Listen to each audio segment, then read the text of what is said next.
Bienvenue sur TechWatch. Aujourd'hui, nous vous présentons les grandes nouvelles du jour concernant la technologie et l'informatique, avec un focus sur les événements du 25 novembre 2025. Commençons par une alerte importante émanant de l'Organisation des Nations Unies. Le haut-commissaire Volker Türk a exprimé de vives inquiétudes quant à l'intelligence artificielle générative, la qualifiant de potentiel monstre de Frankenstein sans régulations appropriées. Son utilisation à des fins politiques ou économiques pourrait nuire à des droits fondamentaux tels que la vie privée et la liberté d'expression.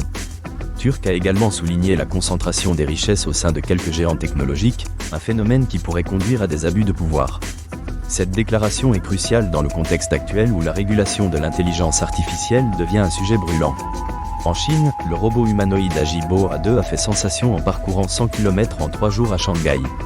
Conçu pour exécuter une variété de tâches, ce robot représente une avancée significative dans le domaine de l'intelligence artificielle matérielle.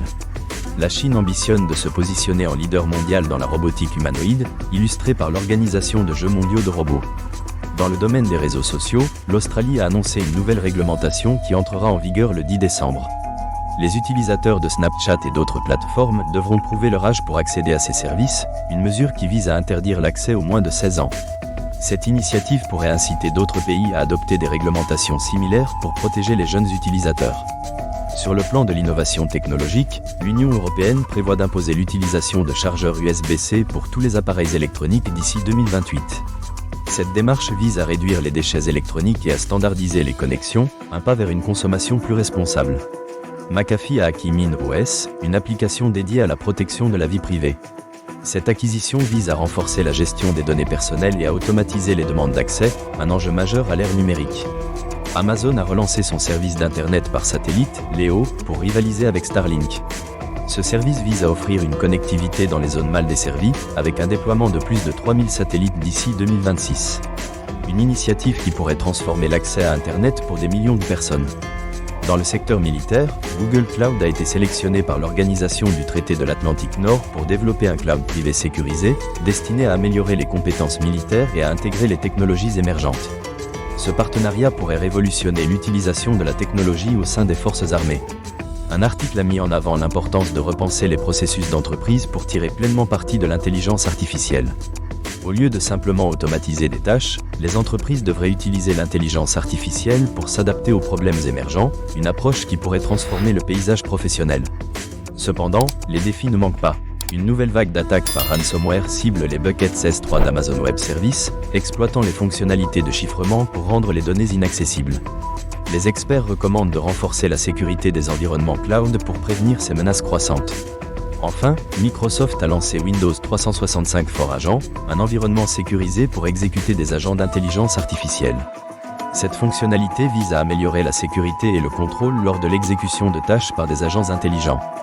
De plus, Palo Alto Networks et Arista ont établi un partenariat pour optimiser la sécurité des centres de données, intégrant des fonctionnalités de segmentation Zero Trust et d'orchestration des politiques de sécurité. La section J3 de la Junalco a réussi à démanteler plusieurs groupes de cybercriminels, dont NoName 057 ainsi que des chaînes d'attaques par ransomware telles que Cackbot et Trickbot. Ces efforts témoignent de la lutte contre la cybercriminalité. Valérie Fasquelle, directrice générale des technologies de l'information de la Banque de France, s'engage à promouvoir les femmes dans le secteur informatique, encore majoritairement masculin. Elle travaille à déconstruire les biais afin d'encourager davantage de femmes à entrer dans ce secteur. Dans le secteur du bâtiment et des travaux publics, Jean-Philippe Faure, ancien directeur des systèmes d'information d'Eiffage, a initié une approche pragmatique pour intégrer l'intelligence artificielle, formant des pionniers pour tester des outils basés sur Google Cloud, favorisant ainsi l'acculturation des collaborateurs à cette technologie. Martine Bourriet, directrice de la transformation numérique d'Électricité de France, dirige plusieurs projets de transformation numérique au sein de l'entreprise et est membre de l'initiative européenne Gaia-X, visant à établir des espaces de données pour divers secteurs. Emmanuel Sardet, président du SIGREF et directeur technique du Crédit Agricole, défend les intérêts des grandes entreprises face à des pratiques commerciales jugées abusives, en abordant des sujets comme le numérique responsable. Pascale Sénélard, cofondatrice de Candela, fait des avancées dans le développement d'un ordinateur quantique basé sur des photons, cherchant à lever des fonds après un premier tour de 50 millions d'euros réalisé en 2023. Viam a récemment lancé la version 13 de sa suite de sauvegarde et de protection des données, intégrant des améliorations de sécurité et un support pour les hyperviseurs. Bernard Lewis, président directeur général d'Everience, a annoncé la création d'une nouvelle entreprise pour accompagner les clients dans leur transformation digitale autour de l'intelligence artificielle. Enfin, Dassault Systèmes a annoncé que SolidWorks 2026 intégrera des fonctionnalités d'intelligence artificielle, avec près de 400 améliorations pour faciliter l'expérience utilisateur. Ces informations mettent en lumière les défis et avancées dans le domaine technologique, des initiatives de régulation de l'intelligence artificielle à l'intégration de cette dernière dans divers secteurs. Merci de votre attention et rendez-vous demain pour d'autres actualités palpitantes sur TechWatch.